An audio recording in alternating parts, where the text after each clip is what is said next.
Nosso boa noite a todos. Boa noite a quem nos acompanha à distância, pela internet, pelo Facebook do Pátria do Evangelho, compartilhado com a Vida Nova.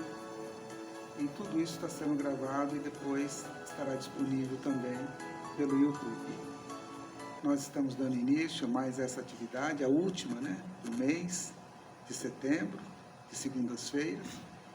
Então eu vou convidar a todos para que façamos uma prece, fechemos os olhos, mentalizemos a figura doce do nosso Mestre Jesus, de Deus nosso Pai, Divino Mestre Jesus.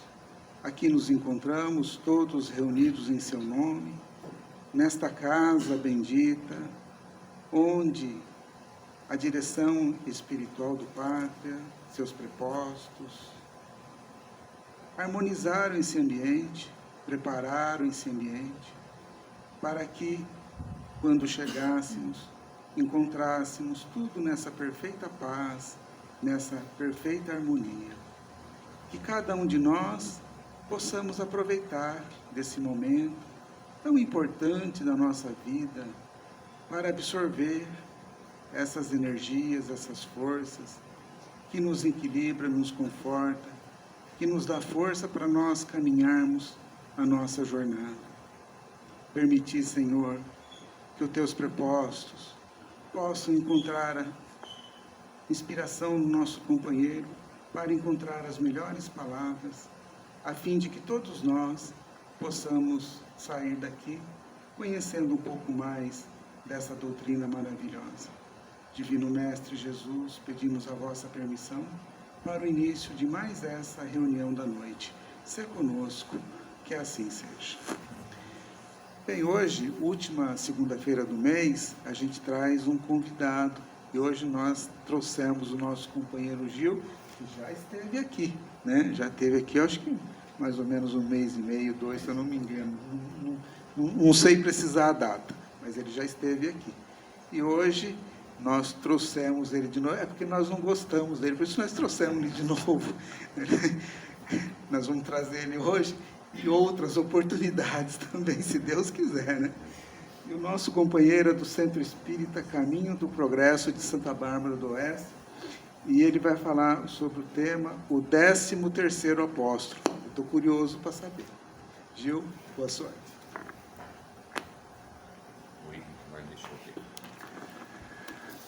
Boa noite a todos. Não é só um prazer, mas uma honra estar aqui novamente. E ainda numa casa com esse nome, Pátria do Evangelho. Vocês me perdoem, mas a emoção me toma conta. Essa é a palestra que eu mais gosto de fazer, mas geralmente dia 29 de agosto, vocês vão saber por quê. Também 3 de outubro, aniversário do codificador, Mas eu gosto de fazer muito quando é aniversário do centro, que seria 24 de novembro, Mas vocês vão entender por quê. E aí, essa palestra surgiu para mim porque eu questionei muitas coisas. Eu fiquei colocando assim, nossa, por que eu sou tão envolvido com a doutrina espírita? Porque eu gosto tanto, porque ela me esclarece tanto. Me perdoem a emoção, viu? Mas daí surgiu um livro na minha mão que chama O 13º Apóstolo. E aí, que fala sobre Zaqueu e as casas de benefícios. Um livro do José Dantas Martins, que eu, de uma maneira muito... lógico, não se compara ao livro todo, mas eu acabei fazendo um resumo e me motiva muito esse trabalho, que não foi também feito por mim. Peguei as transparências do irmão nosso e vim seguindo. Mas vamos lá, vamos ir para a época de Zaqueu, Só para vocês lembrarem um pouco, na época lá de Jesus, esse episódio aconteceu lá em Jericó, A Jericó Antiga foi onde Jesus curou o cego Bartimeu Só para, não sei quem gosta de ler o Evangelho, nós devemos ler bastante, mas vamos lá só para recapitular. Jericó, na época de Herodes, era um grande centro comercial, a casa de Zaqueu, e onde aconteceu a parábola dos talentos. A caminho de Jerusalém aconteceu a parábola do samaritano e a parábola do hospedeiro. Jerusalém foi a entrada triunfal de Jesus, só para vocês entenderem esse caminho. Ali é um mapinha para vocês terem o caminho entre Jericó e Jerusalém. E, logicamente, em altos impostos, né? Como era um domínio romano, ele pegava esse domínio, por exemplo, a cobrança, a alfândega, a cobrança dos impostos pelas passagens, pelas mercadorias, ela é terceirizada por algumas pessoas, para algumas pessoas. Então, a pessoa que assumia isso, ela ia lá, pagava para Roma um X de tributos, e ela tinha o direito de explorar aquilo quantos anos, por exemplo, por 5 anos, mais ou menos, para arrecadar aquele montante. Então ele acabava arrecadando mais, um pouco menos, mas geralmente sempre mais, né? Então eles cobravam. E os cobradores de impostos, eles eram odiados pelos judeus, porque ele era um judeu e estava atraindo o povo dele cobrando impostos para os romanos, e ele também era odiado pelos romanos. Por quê? Porque os romanos falavam assim, nossa, se ele trai o próprio povo dele, imagine nós, né? Então, no fim, eram as pessoas bem, desagradável a todos, né? E aí vem o quê? Bom, isso é como que funcionava, já contei. Um exemplo, Levi, que depois virou Mateus, ele também era cobrador de impostos, só que ele era da alfândega de Carfanaum. Tá? Então o povo via os publicanos, como eles eram chamados, de injustos, impuros, né? E a situação de Zaqueu, que também era um cobrador de impostos. Ele era mal visto pelos judeus e desprezado pelos romanos, como eu havia falado, né?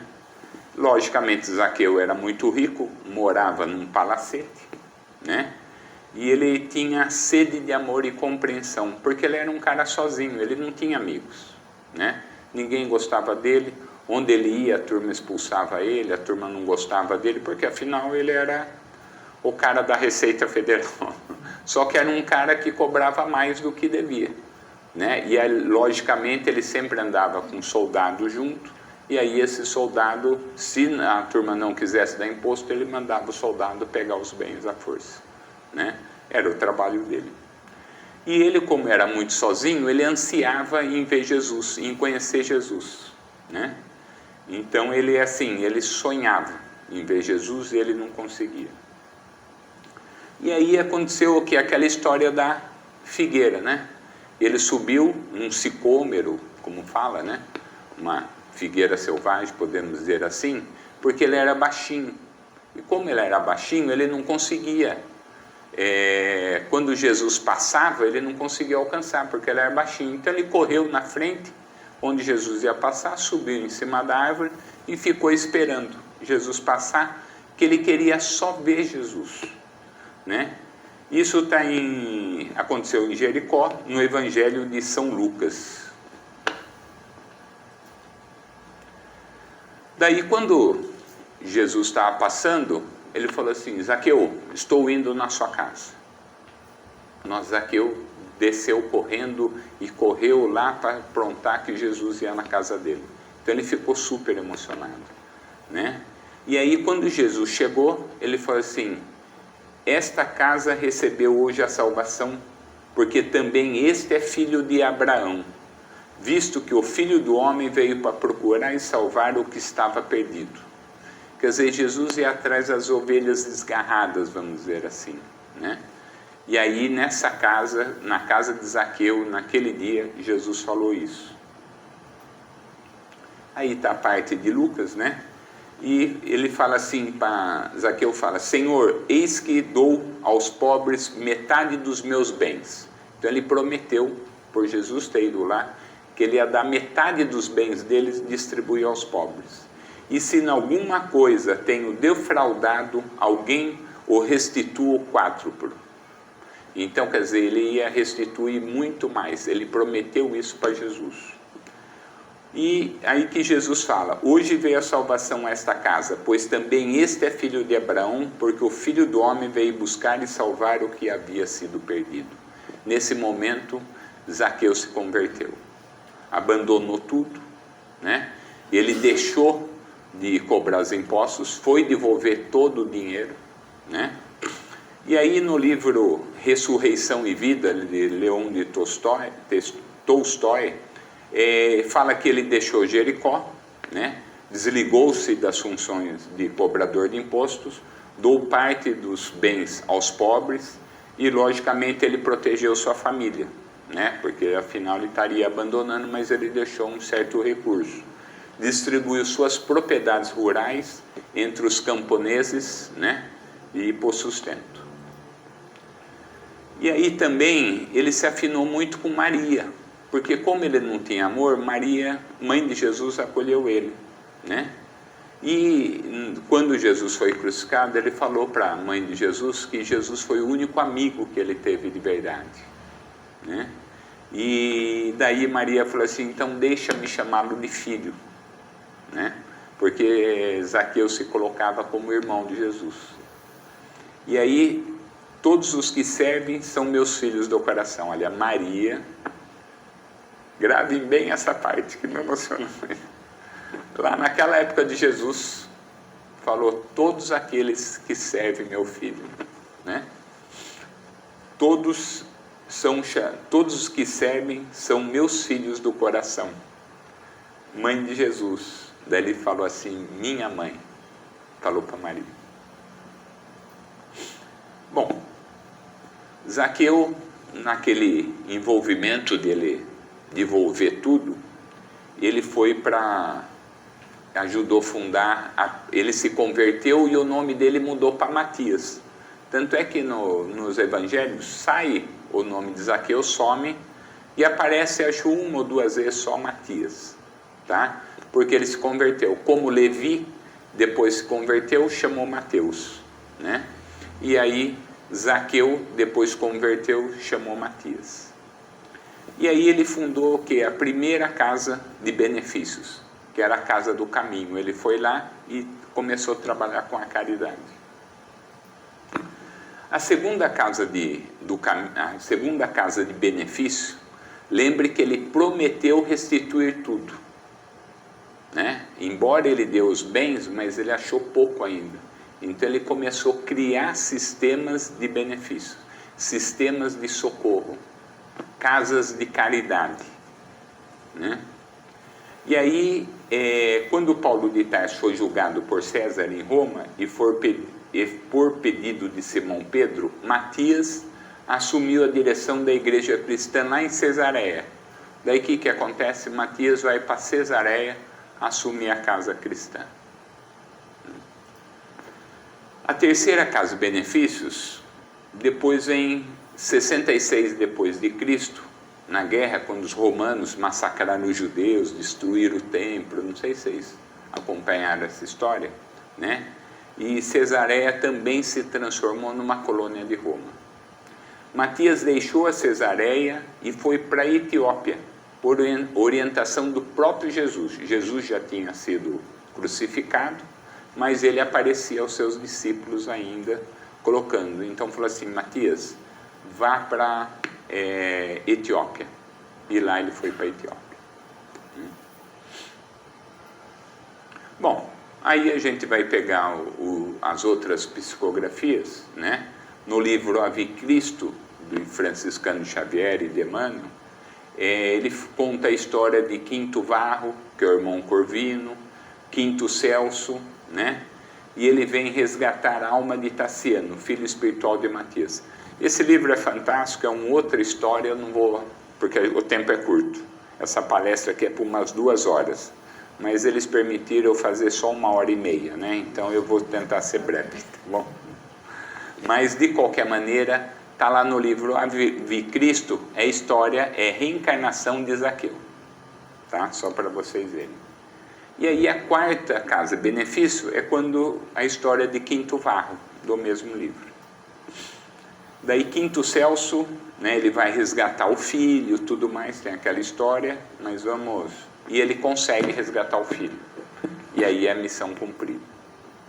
Mas tem o caso Parmênio, né, que Chico Xavier relata, né, no Paládio de Roma, e Ceres e Cecílias, que eles eram muito caridosos, eles ajudavam, criavam sistemas de cura das pessoas, auxiliavam, e eles desenvolveram toda uma casa de benefício nesse sistema, né? Que foi a quinta casa de benefício, que na realidade era no hospital para acolher os pobres e tal, só que ali era com ervas, com coisas, porque não existia remédio dos dias de hoje que a gente conhece, né? Então foi em Óstio. E aí chega o bendito livro. Brasil, coração do mundo, pátria do Evangelho. Qual que é o nome do centro? Não preciso falar, né? Coincidentemente, além de eu adorar, quando eu recebi o primeiro convite Pátria do Evangelho, me emocionei, né? Falar alguma coisa? Não, não, só levantar. Então, só para ter uma ideia, no livro Brasil, Coração do Mundo, Pátria do Evangelho, eu queria tocar em um pontinho, um pouquinho mais, uns pedacinhos. Então, tem um momento lá que Ismael, que é o orientador do Brasil, ele chama e coloca algumas coisas. Então, concentraremos agora os nossos esforços na terra do Evangelho, Brasil, para que possamos plantar no coração de seus filhos as sementes benditas que mais tarde frutificarão no solo abençoado do Cruzeiro. Se as verdades novas deverão surgir, desculpa, me emociono. Se as verdades novas deverão surgir primeiramente, segundo os imperativos da lei natural, nos centros culturais do velho mundo, é na pátria do Evangelho que lhe vamos dar a vida, aplicando-lhes as edificações dos monumentos triunfais do Salvador. E aí ele vem: alguns dos nossos auxiliares já se encontram na terra, esperando o toque de reunir nossas falanges de trabalhadores devotados sobre a direção compassiva e misericordiosa do Divino Mestre. Houve a locução de Ismael, um 12 estacato. Corri procurar o que era isso aí. Era como se fosse um coisa musical, assim, né? Vamos dizer, talvez uma harpa, eu imagino, né? Tchan, tchan, tchan, né? Alguma coisa nesse sentido, terminando as palavras dele nesse momento. E com isso aí nós podemos trazer no dia de hoje, que algumas pessoas ficam apavoradas com tudo que está acontecendo. Falei assim, fiquem tranquilos. Eles estão apenas esperando o toque de reunir. Os espíritos já estão aí, né? Reencarnou muitos do umbral, ficou esse tumulto todo, essa bagunça toda, mas os que vão trazer agora a mudança do planeta já estão todos aí, esperando só o toque de reunir de Jesus. Vamos lá. Depois, encaminhando-se para um dos dedicados e fiéis discípulos, falou brandamente.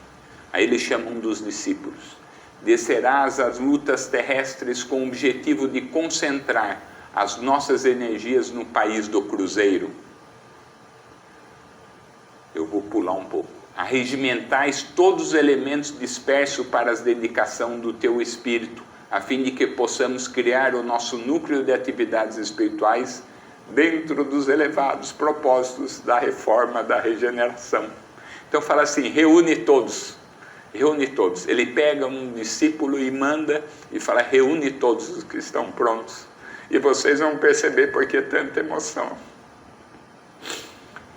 E não precisamos encarecer aos teus olhos a delicadeza. Bom, vamos pular um pouco. Nossa obra, que é a de Jesus, no seio da pátria do seu Evangelho.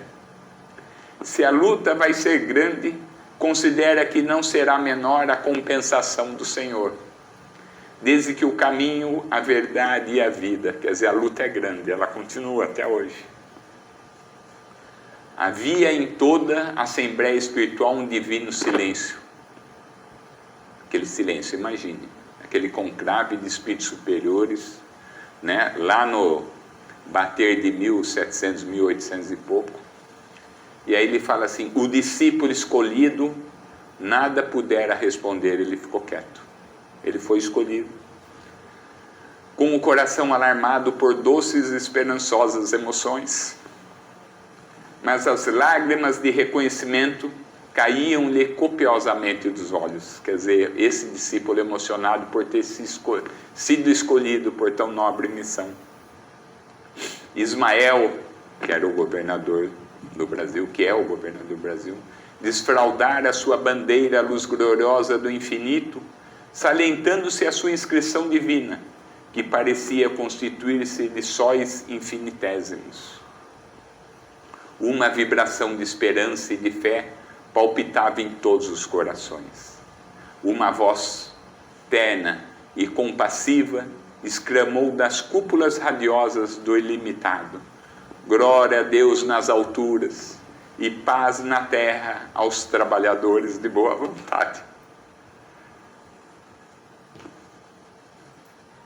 Relâmpagos de uma claridade estranha e misericordiosa clareavam o pensamento de quantos presenciavam o maravilhoso espetáculo, enquanto uma chuva de aromas inundava a atmosfera de perfumes balsâmicos e suavíssimos. Sobre aquela bênção maravilhosa, a grande assembleia dos operários do bem foi dissolvida. Terminou com a nomeação daquele discípulo nessa nobre missão. Daí algum tempo, dia 29 de agosto, olha porque eu falei 29 de agosto, de 1831, no Riacho do Sangue, no estado do Ceará, aqui no Brasil, na terra do Cruzeiro, nascia o grande discípulo de Ismael, o 13º apóstolo de Jesus, que vinha cumprir no Brasil uma grande missão. Aquele que havia prometido para Jesus restituir tudo, o quadro. Ele volta nessa missão gloriosa. Vocês já sabem de quem estou falando? Quem é ele? Quem sabe? 29 de agosto, parabéns, tá? Bezerra de Menezes. Bezerra de Menezes é a reencarnação de Zaqueu. E ele, 10.000 espíritos envolvidos nessa missão. Não é à toa que esse centro tem o nome de Pátria do Evangelho. Não é à toa que me emociona vir aqui. Porque essas energias, esses fluidos de época, eles estão no coração de todos nós. Nós não estamos vindo aqui simplesmente só para ouvir palestras ou aplicar passe. Mas a nossa missão é muito maior. Não só de exemplificar, mas divulgar o Consolador prometido. Essa é a nossa missão. E vamos seguindo. Nasceu em Riacho do Doce, Ceará, conhecido também Riacho do Sangue. Em 1856, fez a Faculdade de Medicina no Rio de Janeiro. Foi vereador, confessou ser espírita em 1886, usava o pseudônimo de Max, e ele publicava artigos espíritas no jornal do Rio de Janeiro. Ele foi vice-presidente da Federação Espírita Brasileira e funda nas dependências da Casa Ismael o Grupo Espírita Regeneração. Ele monta, dentro da federação, um grupo espírita. E aí ele funda a 6ª Casa dos Benefícios. Aqui, e ele escreve bem na entrada: aqui se aprende a amar e a servir. Esse escrito deveria estar em todos os centros. Além de fora, a caridade na salvação. Porque aqui, na realidade, é a escola, onde nós aprendemos a amar. Amar é uma virtude divina. E servir é um privilégio que nós temos. Em 1895, foi presidente da Federação Espírita e 11 de abril de 1900 desencarnou. Seu mentor era Santo Agostinho, não há dúvida nenhuma. Mas vamos lá. Na federação, também ele foi responsável pela unificação. Porque a doutrina espírita era uma doutrina que surgia em grupos espontaneamente, né? Eu não conheço profundamente a história desse centro, mas geralmente eram grupos familiares que ocorria a manifestação de um espírito, mesmo sem ser espírito. Eu vejo em Santa Bárbara, teve época que chegou a ter 40 grupos espíritas, né? Hoje nós somos 5 centros espíritas estruturados da União das Sociedades Espíritas. E aí, o que aconteceu? Bezerra, naquela época, começou a unificar esses centros. Porque aparecia um grupo ali, que o espírito se manifestou, reunia aquele grupo e eles começavam a estudar. Daí reunia outro grupo, então a própria espiritualidade foi tendo essas manifestações. Cabia o quê? A gente unificar. E é esse o processo. Tanto é que quando eu venho aqui no centro, eu entendo é igual ao meu centro, né? Nós temos mais ou menos as mesmas práticas, os mesmos conceitos, né? E logicamente os espíritos são diferentes, né? Mas os espíritos superiores basicamente são os mesmos, que é sobre a orientação de Jesus. Isso é muito importante, cada detalhe, né? E aí ele, podemos dizer assim, que entende-se como centro espírita, como parte fundamental do movimento espírita, né? Mas de repente isso aí, lá em 5 de outubro de 1949, só em 1949, quer dizer, 49 anos depois do desencarne de Bezerra, é que se conseguiram criar o Pacto Áureo, né? O que é o Pacto Áureo? As casas espíritas decidiram o seguinte: olha, vamos ficar em torno da Federação Espírita, no estado de São Paulo vamos criar a União das Sociedades Espíritas, nos municípios também a União das Sociedades Espíritas, e nós vamos começar a se organizar para fortalecer a doutrina espírita, né? E com isso nós criarmos critérios de convivência comum e tudo mais.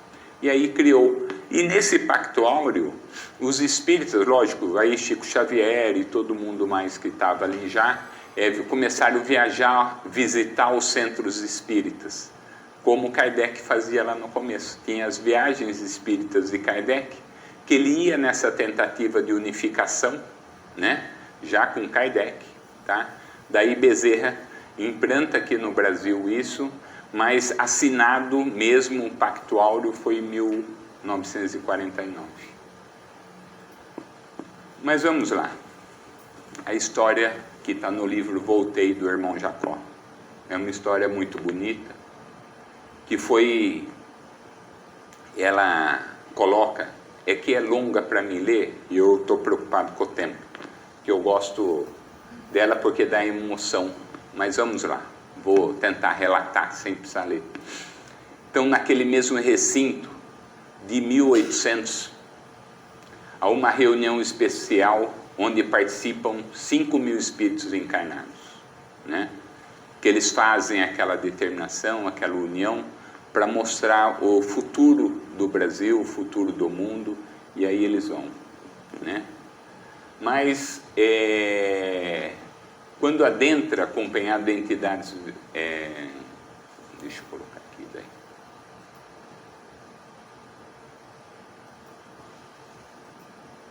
Isso aqui vai ficar muito longo, então vamos lá. E aí, esse relato que eu estou é aquele relato que Bezerra veio para o Brasil, tá? Mas dia 20 de maio de 1950, né, foi feito um novo conclave, vamos dizer assim, né? Reuniu espíritos de todo nível, toda a, vamos dizer, hierarquia, e aí para fazer uma homenagem a Bezerra de Menezes. E ele entra, acompanha, e quando ele chega no recinto e fala, né, nos contos, que ele entra com aquele paletó branco, né, da época que ele esteve encarnado, com a mão assim no peito. Divaldo conta muito bem essa entrada dele, e ele senta, e lá espíritos da mais alta hierarquia, Viana de Carvalho, Abigail e muitos outros mais, né, estavam lá. E aí chega uma determinação da mensageira de Maria, né, a Celina, e ela fala que Bezerra naquele momento estava livre para deixar o planeta Terra. Ele poderia escolher qualquer lugar no sistema solar, ou qualquer lugar na galáxia, ou qualquer mesmo em outra galáxia, para ele continuar o processo evolutivo dele. Bezerra, naquele sentido de humildade, ele fala assim: mas eu não mereço, mas se eu pudesse escolher, pediria à nobre irmã Celina que levasse até Maria uma súplica minha, se eu pudesse escolher, se me fosse permitido escolher, que permitisse que eu continuasse aqui na Terra do Cruzeiro, enquanto estiver derramando ainda uma lágrima, e somente quando acabar as lágrimas eu possa seguir para outros momentos, outros mundos. Nesse momento todos ficam em silêncio, porque você imagina, ele recebeu uma promoção, vamos dizer assim. Ele não precisaria mais passar por toda essa questão que nós passamos aqui na Terra. Mas ele pede para que ele continue aqui ainda em missão. E naquela humildade dele, depois de um tempo, volta, materializa-se uma pena e um papiro, vamos dizer assim, né, no alto. E assim, pedido, concedido, aceito. Então foi autorizada a Bezerra a ficar por mais 50 anos. Mas isso iria dar no ano 2000, mas acho que prorrogaram mais 50. E se bobear, acho que vai ser 50, porque nós ainda não paramos de ter lágrimas. E é essa mais ou menos a nossa missão, de pedir que enquanto tiver uma lágrima aqui na Terra, que nós possamos ser aquele que possa enxugá-las, que possa consolar, levando o Consolador prometido. Às vezes eu vejo alguns irmãos falar assim: eu não quero reencarnar novamente. Eu falo: eu quero reencarnar novamente. Eu quero voltar. Enquanto tiver uma lágrima de dor, que nós possamos ser aquele que serve para enxugá-las. E lembrar do Consolador prometido por Jesus, que é a doutrina espírita, que resolve todas as nossas questões. E aí vemos, continuando, qual que era o objetivo da casa de benefícios? Era para amar, para curar, para elucidar, para educar, evangelizar, catequizar, para socorrer. Era uma casa de Jesus. E a partir daquele momento, a partir de 1950, começou a surgir comunicações mediúnicas em todos os lugares, pedindo para se construir as casas de benefícios. E a 7ª casa dos benefícios, a construção de todas elas. Ainda há inúmeras outras casas de benefícios, centros espíritas e cultos em lares abençoados, que leva não o nome de Bezerra de Menezes em seus pórticos, mas que são carinhosamente protegidos e amparados por esses grandes missionários da luz. E pela extensa equipe de colaboradores que serve a bandeira da caridade. Centenas de espíritos estudiosos e benevolentes obedeceram-lhes as diretrizes na lavoura do bem, na qual opera ele em nome do Cristo.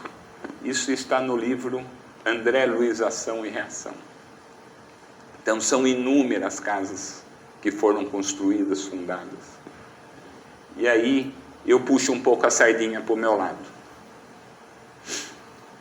Em Santa Bárbara do Oeste surgiu uma comunicação mediúnica psicografada pela esposa do Américo Emílio Rome, fundador da Rome, era espírita. Família não é mais, mas ele era espírita.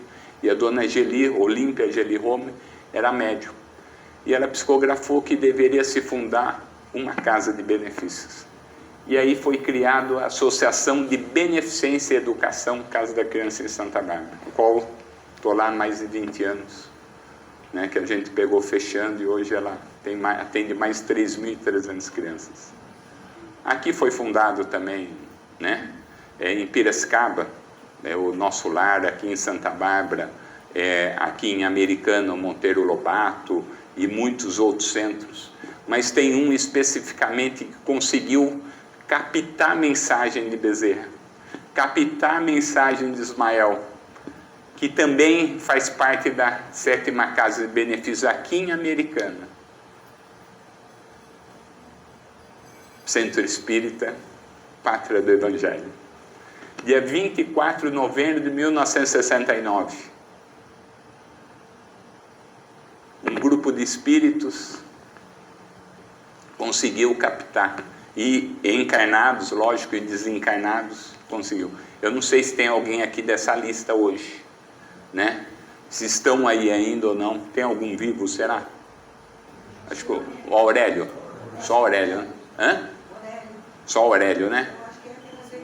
Então avisa ele que ele tem que sarar, tá? Ele tem que contar essa história mais. Que bom. E aí começa o quê? Só que eu vou contar um segredo para vocês. Tem alguns que em 1969 podiam já estar encarnados, né? Não há dúvida nenhuma.